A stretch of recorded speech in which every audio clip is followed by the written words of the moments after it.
कैसे हो मेरे पढ़ाकू? बढ़िया। लास्ट टाइम हमने कुछ न्यूमेरिकल सॉल्व किए थे। आज थर्ड लॉ की बारी, third law of motion. First law और सेकंड लॉ हम पढ़ चुके हैं।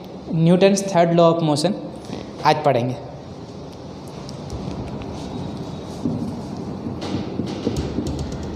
Newton's third law of motion.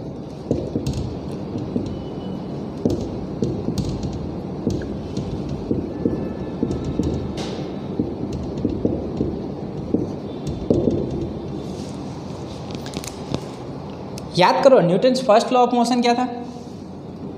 In the absence of net external force the body at rest, if net force acting on the system is zero, then the body at rest will remain at rest and the body in motion will continue its motion. yes or no? तो net force zero तो acceleration क्या हो जाएगा? Zero. ये था first law.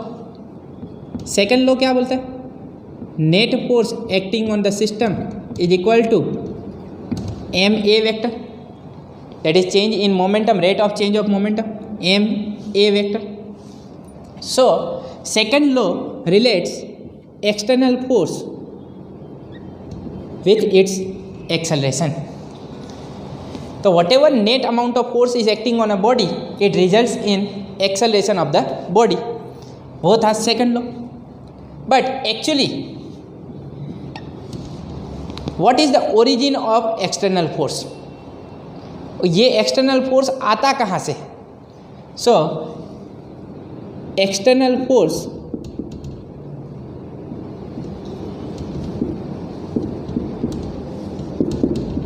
is given by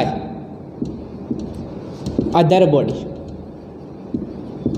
or system. External force is given by other body.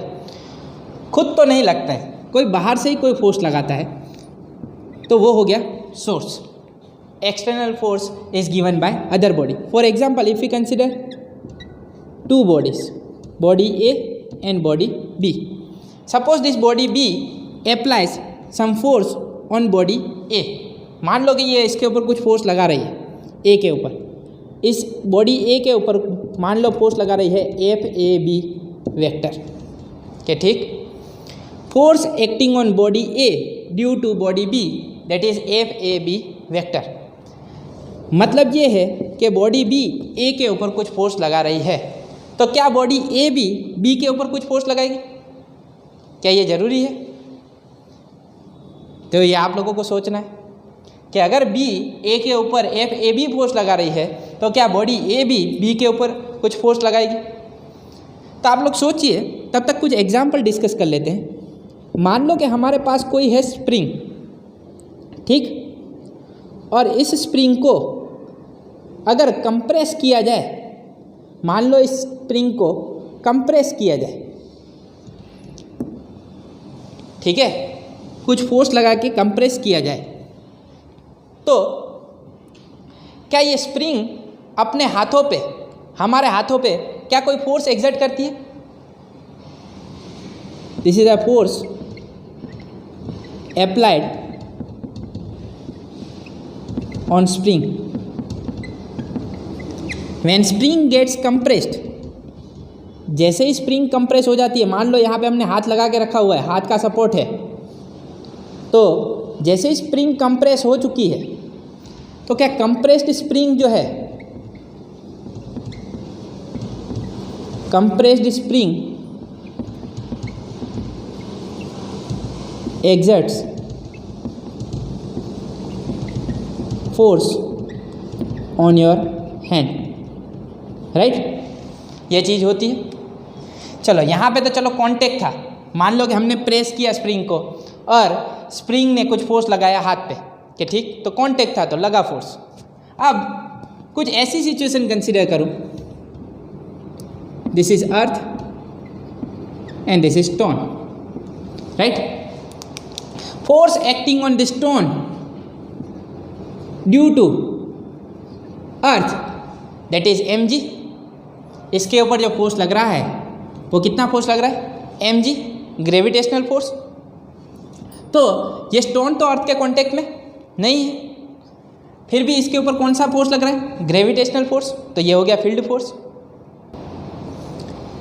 तो क्या ये स्टोन भी अर्थ के ऊपर कोई फोर्स लगा रहा होगा? क्या ये स्टोन भी अर्थ के ऊपर कोई फोर्स लगा रहा होगा? तो ये ऑब्वियस सी बात है, आप लोगों को लग रहा होगा कि नहीं, कोई फोर्स नहीं लगाता है, स्टोन थोड़ी अर्थ के ऊपर कोई फोर्स लगा रहा है, अर्थ स्टोन के ऊपर फोर्स लगा रही है। But according to Newton, yes, stone is applying same amount of force on earth in opposite direction. Earth के ऊपर उतना ही फोर्स लगाता है ये स्टोन ऊपर की डायरेक्शन। क्या समझ में आया? एकदम perfect. Force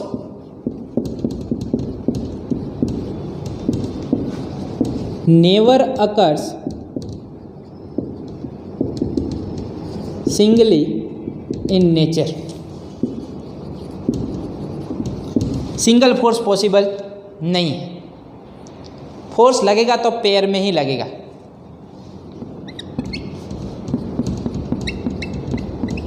forces always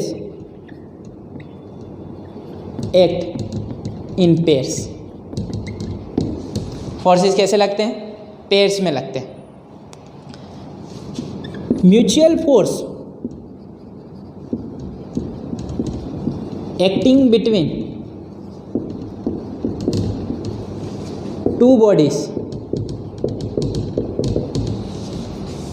is equal. Forces acting between two bodies are equal and opposite. Forces acting between two bodies are equal and opposite. This idea was expressed by Newton in the form of law, and that law is called Newton's third law of motion. इसी idea को Newton ने एक law में represent किया, and that is called Newton's third law of motion. ध्यान से देखो क्या है Newton's third law of motion. Newton's third law of motion,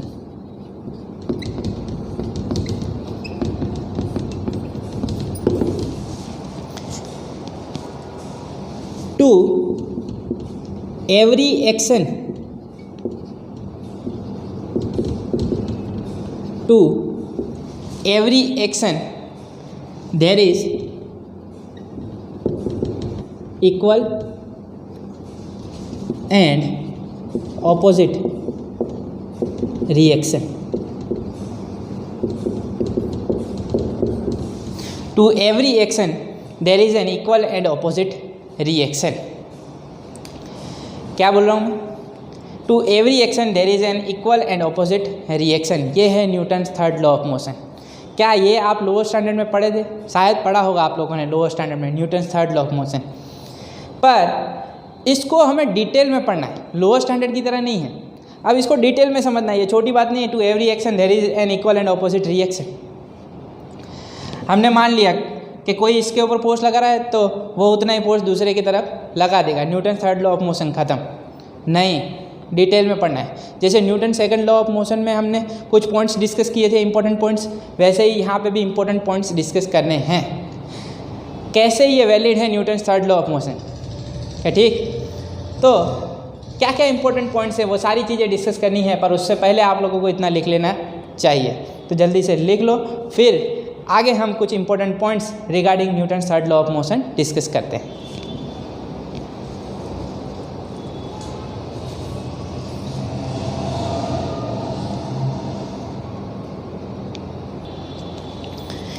चलो, Newton's third law of motion हम पढ़े। क्या हुआ Newton third law of motion? To every action there is always an equal and opposite reaction, है ठीक? ये हो गया Newton's third law of motion. To every action there is always an equal and opposite reaction. Now some important points.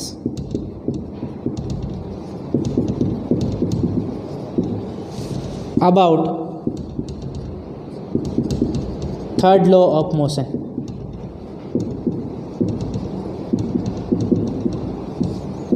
ध्यान देना, पूरे chapter में ये 3 लॉ अगर सही से समझ में आ गए तो दिक्कत नहीं आएगी। ये 3 लॉ बहुत ही इंपॉर्टेंट है। फिर आगे न्यूमेरिकल वगैरह सॉल्व करना, ये सारी चीज़ें तो आसानी से हो जाएंगी, पर ये तीनों लॉ क्या कहना चाहते हैं वो समझना बिल्कुल ज़रूरी है। पहला point, some important points about third law of motion. To every action there is always an equal and opposite reaction. क्या मतलब है एक्शन का, क्या मतलब है रिएक्शन का? To every action there is always an equal and opposite reaction. क्या मतलब है एक्शन का और रिएक्शन का? कौन सी एक्शन, कौन सी reaction? Here action and reaction means force. क्या है? Force. To every action there is always an equal and opposite reaction means forces always occur in pairs. Forces always occur in pairs. तो pair में ही लगने वाला है। 2 body consider करें। Force acting on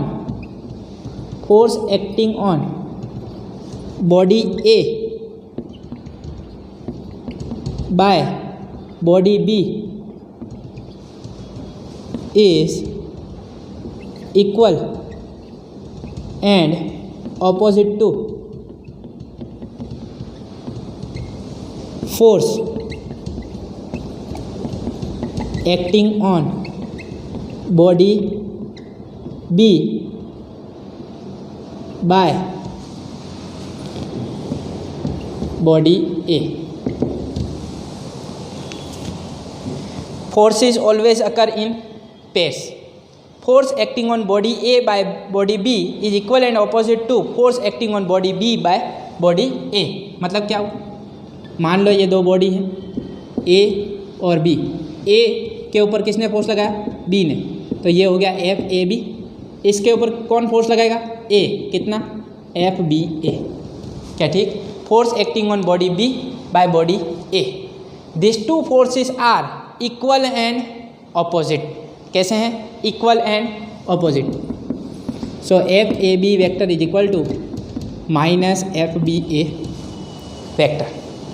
this is the important point. Action and reaction का मतलब क्या है? फोर्स। एक्शन एंड रिएक्शन का मतलब क्या है? Force. Mutual force acting between 2 bodies, mutual forces acting between 2 bodies are always equal and opposite. So forces always occur in pairs. Force acting on body A by body B is equal to force acting on body B by A but in opposite direction. कैसे होंगे? opposite. तो यहाँ पे क्या आ गया? Negative sign. क्या ठीक दिख रहा है? अगर A के ऊपर इस तरफ फोर्स लग रहा है तो B के ऊपर इस तरफ फोर्स लग, क्या ठीक? Okay. Second important point, there is no cause effect relation implied in the second law. Sorry, third law. In the third law there is no cause effect relation implied in the third law. इसका मतलब क्या है? इसका मतलब ये है कि ये ऐसा ज़रूरी नहीं है ये कुछ एक्शन हुई तभी हमें रिएक्शन मिला। ऐसा ज़रूरी नहीं है कि कभी वो फोर्स लग रहा है उसके बाद रिएक्शन हो रहा है फिर दूसरा फोर्स लग रहा है। Force on A by B and force on B by A acts at the same instant.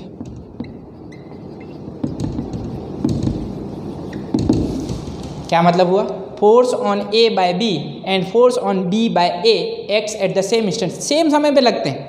जैसे ही एफ ए बी लगा वैसे ही एफ बी लग जाएगा उसी समय पे। ऐसा नहीं है पहले एक्शन होगा फिर कुछ समय के बाद रिएक्शन होगा, ऐसा होने वाला नहीं है। पहले कॉज होगा फिर उसकी इफेक्ट दिखेगी, ऐसा नहीं है। There is no cause effect relation implied in the third law. Force on A by B and force on B by A acts at the same instant. दोनों के बीच में कोई समय रहने वाला नहीं है। Any one is called action and other is called reaction.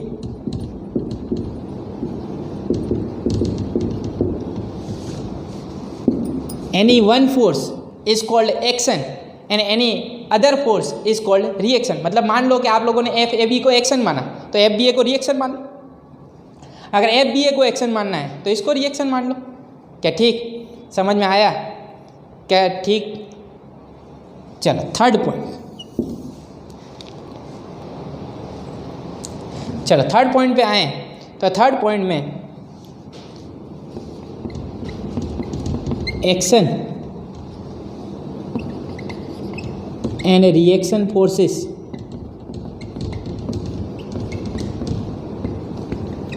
act on different bodies. Action and reaction forces act on different bodies. They will not act. These forces will not act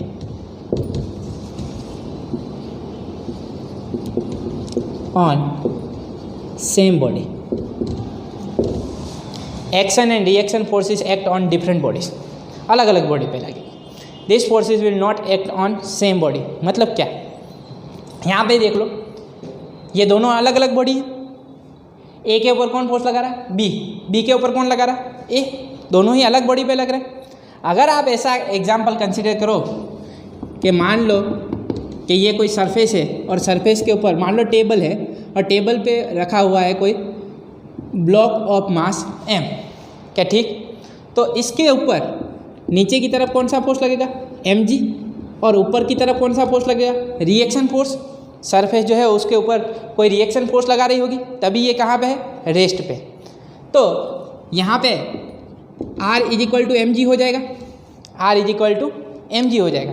तो इसका मतलब ये है कि यहाँ पे Newton's third law की वजह से r is equal to mg हो रहा है? नहीं, यहाँ पे तो ये दोनों फोर्सेस किस पे लग रहे हैं? एक ही बॉडी पे, ब्लॉक पे।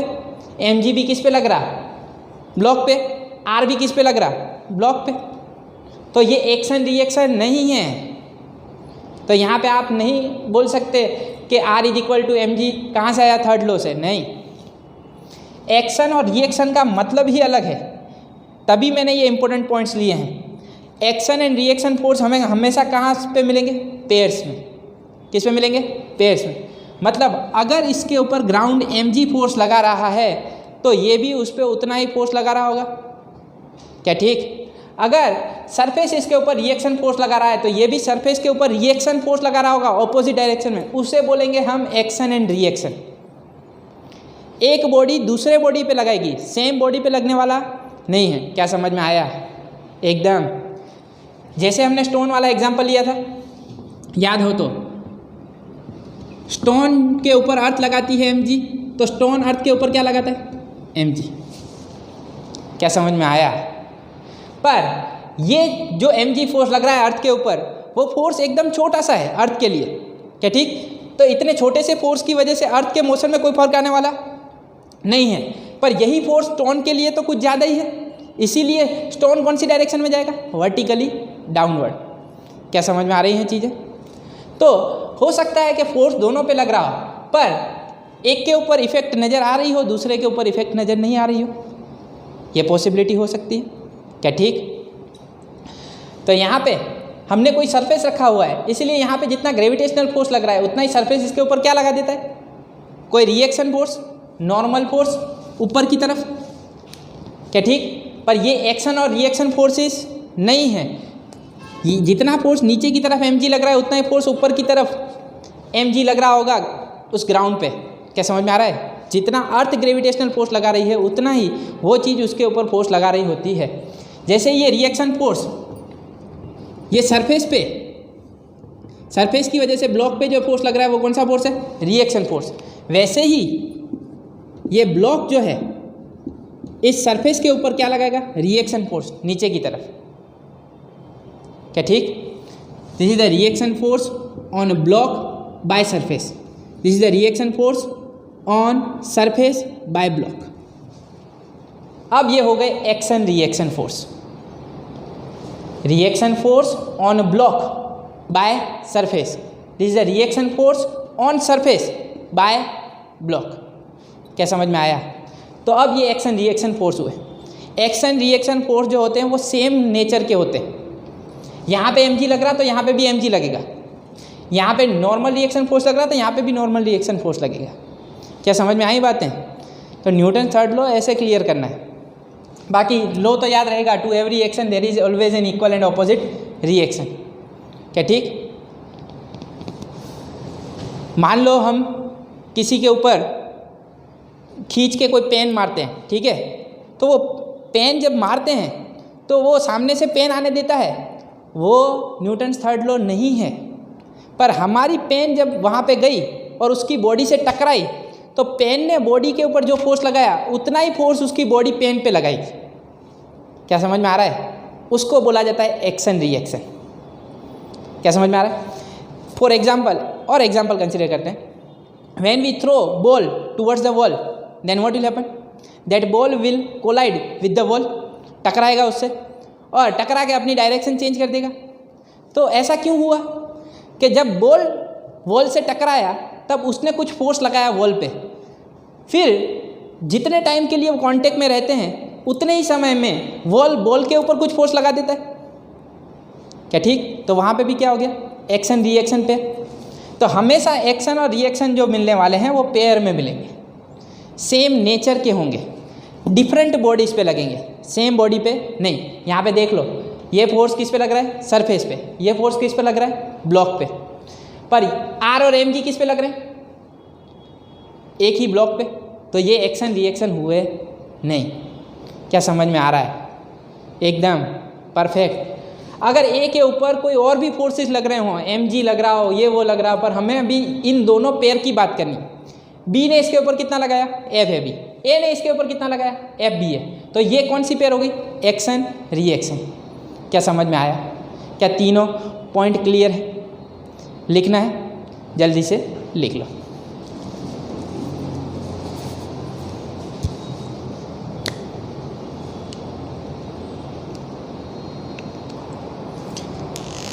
चल, अभी हमने सेपरेट बॉडी कंसिडर की थी ए और बी को। अब मान लो कि ये बॉडी ए है और बॉडी बी है और ये बॉडी बी है। इन दोनों को एक ही सिस्टम का पार्ट कंसिडर कर लें तो force acting on A due to B that is F A B, force acting on B due to A that is F B. क्या ठीक? Instead of considering these two bodies as separate bodies, if we consider them as a system, then total force acting on the system, that is FAB vector plus FBA vector is equal to 0. Total force तो क्या हो जाएगा? 0, क्योंकि जितना B A पे लगा रही है उतना ही B पे A लगा रहा है। क्या ठीक? तो एक दूसरे के ऊपर ये जितना फोर्स लगा रहे हैं वो तो सेम है, तो इन दोनों का रिजल्टेंट क्या हो जाएगा? 0। सेम फोर्स लगा रहा है पर कौन सी डायरेक्शन में? ऑपोजिट। मतलब मान लो कि ये 5 न्यूटन लगा रहा है तो ये भी कितना लगाएगा? यहाँ पे ए कितना लगाएगा? 5 न्यूटन, पर किस तरफ? ऑपोजिट डायरेक्शन में। तो नेट फोर्स क्या होगा? 0। क्या ठीक? Net force acting on the system is 0। मान लो यहाँ से जितना खींचा जाए उतना ही यहाँ से खींचा जाए तो नेट फोर्स इस मार्कर पे क्या हो जाएगा? 0। और मार्कर कहीं पे भी डिस्प्लेस होगी नहीं। क्या समझ में आ रहा है? तो net force acting on the system will be 0. So here we can say that internal forces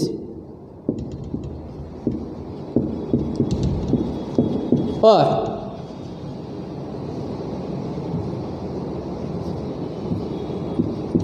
forces acting between system of particles